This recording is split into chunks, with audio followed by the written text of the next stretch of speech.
안녕하세요.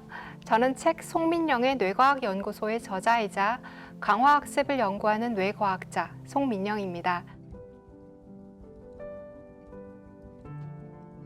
저는 제가 좋아하는 학문인 뇌과학이 나를 이해하고 너를 이해하고 인간을 이해하는 데 도움이 되기를, 또 인간이 이런 존재일 때 어떻게 함께 살아갈 것인지 모색하는 데 기여하는 학문이기를 바랍니다.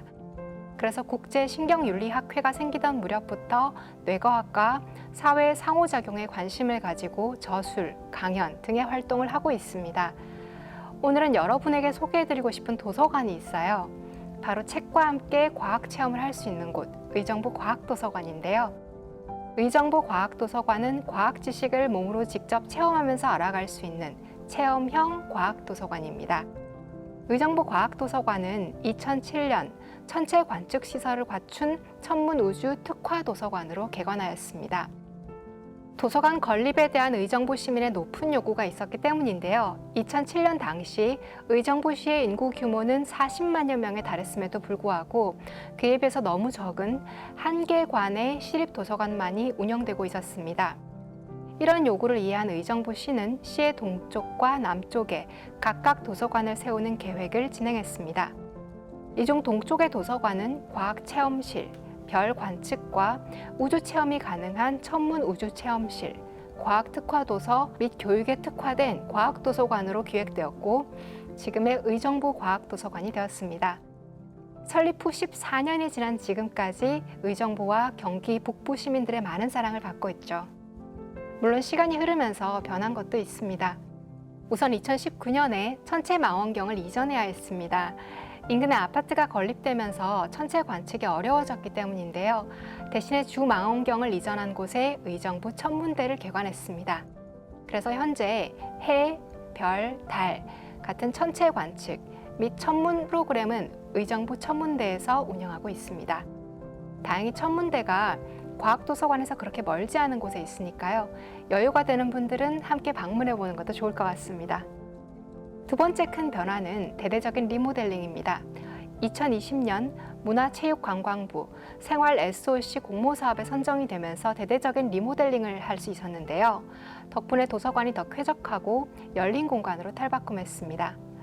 지상 1층과 2층은 이용자들이 쾌적하고 편안하게 책을 읽고 매체를 이용할 수 있는 자료실로 꾸몄습니다. 어린이 청소년 자료실에는 눈높이가 낮은 서가와 가족과 함께 이용할 수 있는 자리를 추가로 배치했고요. 일반 자료실에는 개인 노트북 사용자를 위한 좌석을 별도로 준비했습니다. 또 포스트 코로나 시대에 맞춰서 1인 독서 공간을 곳곳에 마련했습니다. 도서관을 이용하는 다양한 사람들의 요구를 세심하게 고려해서 개선한 거죠. 자, 이제 저와 함께 도서관 안으로 들어가 보실까요? 지하 1층에는 통합 데스크가 있고요. 공연과 강연, 행사를 운영하는 아트홀이 있습니다. 또한 카페와 북카페 공간이 있어서 편안한 분위기에서 음료와 책을 즐길 수 있습니다. 1층으로 올라가면 유아, 어린이, 청소년을 위한 어린이 청소년 자료실과 PC를 이용할 수 있는 PC 코너, 다양한 종류의 잡지를 볼 수 있는 전기 간행물 코너, 각종 프로그램 운영을 위한 꿈 배움터가 눈에 띕니다. 2층에는 성인을 위한 도서가 비치된 일반 자료실과 노트북을 이용할 수 있는 노트북 코너가 있습니다. 의정부 과학도서관은 과학 특성화 공공도서관인 만큼 다양한 교양과학 자료를 수집하고자 노력하고 있습니다. 그래서 타 도서관 대비 과학 분야 자료들이 많은 비중을 차지하고 있죠. 총 18만여 권의 도서 중에서 자연과학과 기술과학 분야의 도서가 3만여 권에 달합니다. 사서 컬렉션에서는 베스트 코너, 작가별 코너, 연령대별 추천 코너처럼 도서관을 방문하는 이용자들이 각자의 관심에 맞게 도서를 접할 수 있도록 안내하고 있습니다. 마지막으로 3층으로 올라가 보면 이 도서관의 대표 공간인 어린이 과학 체험실이 있습니다. 과학을 직접 체험하면서 어린이의 흥미와 호감을 키울 수 있는 곳인데요. 가장 많은 사랑을 받는 4D 영상 체험실은 3D 영상과 함께 비행, 이동, 흔들림 등 다양한 특수 효과를 이용해서 실감나는 가상현실 체험을 할 수 있습니다. 천체 투영실에서는 전용 좌석에 누워서 원형 동천장에 투영 그리고 재현된 우주의 환상적인 성운과 별자리, 애니메이션을 관람할 수 있습니다. 마치 우주에 온 것처럼 생생하게 우주를 느낄 수 있죠. 그 밖에도 무중력을 체험할 수 있는 공간과 무게중심의 원리, 토네이도 생성, 도구의 동작 등 다양한 원리에 대해서 알아볼 수 있는 전시 공간이 있습니다. 이처럼 3층 어린이 과학체험실은 어린이들이 일상에서 과학 원리를 찾고 놀이처럼 과학을 체험할 수 있는 매력적인 공간입니다. 의정부 과학도서관은 어린이뿐만 아니라 다양한 시민을 위해서도 다양한 프로그램을 온 오프라인으로 운영하고 있습니다. 맥동하는 삶 속에서 과학을 생생하게 알아가는 즐거움을 선물하는 이곳, 의정부 과학도서관입니다. 해외 도서전에 소개할 과학 도서를 추천해달라는 요청을 받았을 때요, 상상을 해봤습니다. 내가 영상으로 만날 분들이 어떤 분들일지, 어떤 분들에게 추천하려는 책일지 고민을 해봤어요. 그러다가 해외 도서전을 개최하는 국가들은 주로 고소득 서양 나라들이라는 걸 알게 됐죠. 국가 과학과 과학 커뮤니케이션의 역사가 오래된 나라들입니다. 그런 만큼 양질의 다양한 과학 서적과 과학 저술가들을 보유하고 있겠죠. 그렇다면 그런 나라의 사람들이 왜 굳이 한국의 과학 서적을 읽어야 될까요? 저는 한국에서 자란 한국 사람만이 할 수 있는 질문과 내용, 전개 양식이 있는 과학 양서면 좋겠다라는 생각이 들었어요. 그래서 이런 요소들을 포함해서 5권의 책을 엄선했습니다. 첫 번째 책은 과학탐험가 문경수가 쓴 문경수의 제주 과학탐험입니다. 책의 저자는 서호주, 몽골 고비 사막, 하와이 빅 아일랜드, 알래스카 등지를 돌아다니면서 과학을 주제로 한 탐험을 하는 탐험가입니다. 그가 세계 여러 곳을 돌아다니다가 자기 나라, 그러니까 한국의 제주도를 탐험하는 동안 만난 사람과 자연의 이야기를 이 책에 담았습니다. 책의 배경이 되는 제주도는 세계 자연유산으로 등록된 화산섬입니다. 지구상의 다른 곳에서는 볼 수 없는 독특하고 아름다운 지질학적 명소와 생태계를 보유하고 있죠. 우리는 이 책을 통해서 간접적으로 제주도 각지를 돌아볼 수 있고 더불어 화산에 대한 과학도 배울 수 있습니다. 특별히 과학책으로서 이 책이 독특한 점은 자연이 그 지역에서 살아가는 인간의 문화와 역사, 학문과 어떻게 상호작용하는지를 볼 수 있다는 점입니다. 책 속에서 특히 기억에 남는 초등학교의 이야기가 있는데요. 1945년 막 해방이 되었을 때 선생님들은 일제강점기에는 아이들에게 가르쳐주지 못했던 많은 것들을 가르쳐주고 싶었습니다. 그래서 없는 돈을 모아서 당시로서는 무척 고가의 장비였던 현미경을 사는 등 많은 노력을 기울였습니다. 그런 노력 중에는 탐사도 있었죠. 1946년 한 초등학교의 학생들이 만장굴을 최초로 발견하는 일이 발생합니다. 아이들의 발견임에도 불구하고 선생님들은 이것을 사소하다고 여기지 않았고요.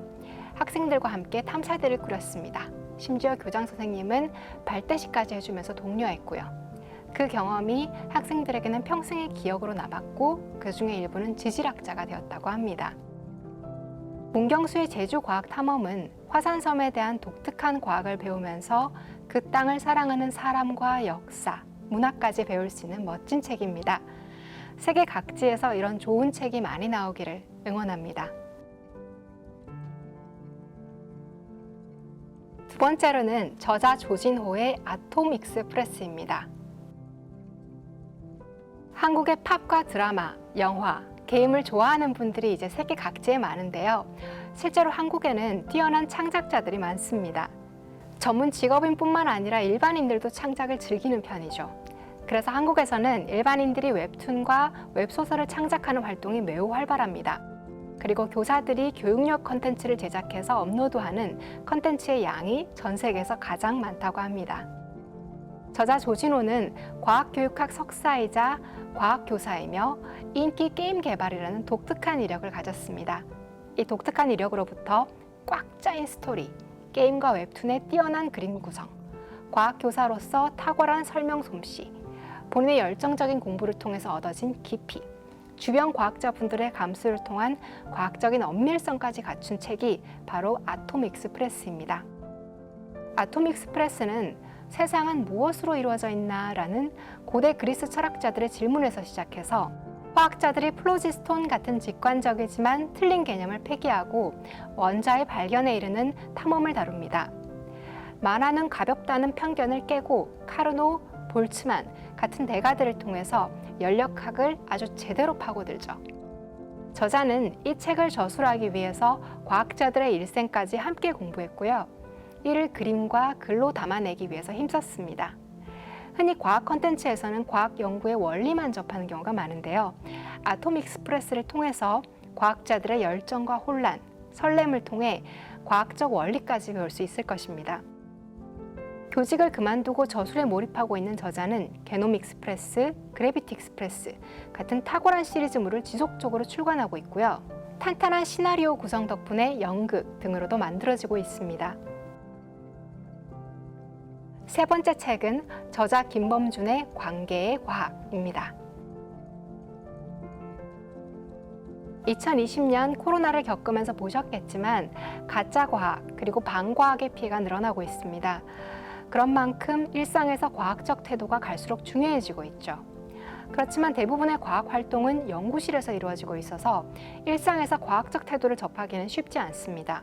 이 책의 저자 김범준은 궁금한 게 생기면 실험하고 측정하고 분석해서 확인하는 과정이 몸에 밴 통계 물리학자입니다. 그는 이 책에서 논란이 된 각종 사회 현상을 통계 물리학의 방법으로 분석해냅니다. 예를 들어서 전염병의 유행과 영화의 흥행을 비교하면서 한국 영화 산업의 문제를 지적하기도 하고요. 2016년 한국의 평화적인 촛불혁명을 분석하면서 13.4%의 구성원들이 사회 전반의 의견에 끼치는 영향을 소개하기도 합니다. 부의 치우침을 분석해서 재산세의 효과를 시뮬레이션하기도 하고 왜 페이스북 친구들이 나보다 더 많은 친구를 가지고 있는 것처럼 보이는지도 재밌게 풀어냅니다. 이렇게 데이터를 모으고 분석하는 일에는 노고가 들어갑니다. 책 말미에 감사의 말에 정리된 것처럼 비록 아름답지는 않더라도 진실의 맨 얼굴을 쳐다볼 용기가 필요할 때도 있습니다. 하지만 데이터를 통해서 사실을 확인해가는 과학적인 과정이 힘들기만 한 것은 아닙니다. 관계의 과학 곳곳에서 진술된 것처럼 그 과정 속에는 기쁨과 놀라움이 있고 이런 과정을 반복하는 동안 깊이와 통찰이 나옵니다. 사회 현상에 대한 확인되지 않은 주장들은 요란하거나 장황할 때가 많습니다. 하지만 과학적 방법을 통해서 얻어진 결과는 간결하지만 탄탄하고 작은 발걸음이지만 건실해서 실제로 변화를 이끌어내죠.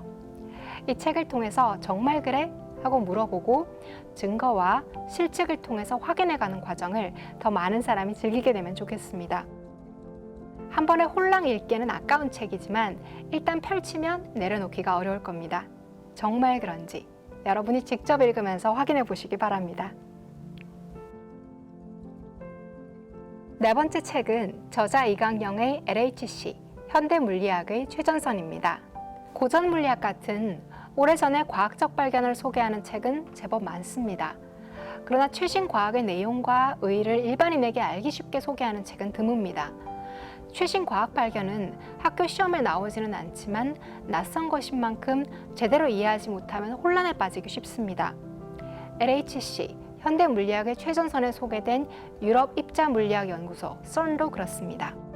이 연구소에서 만들어진 소형 블랙홀이 지구를 삼킬지도 모른다는 유언비어가 확산되면서 종교사원에 사람들이 몰려들어서 기도를 올렸고 유럽 인권재판소에 소송이 제기되기도 했습니다.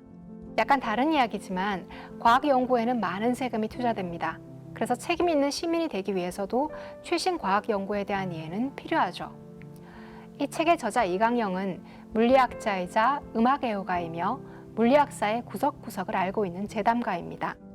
그는 박사과정 학생이던 1990년대 중반부터 CERN과 인연을 맺었고 강입자 충돌기, LHC의 핵심 주제인 힉스 입자 등에 대한 연구를 해온 현장 연구자이기도 합니다.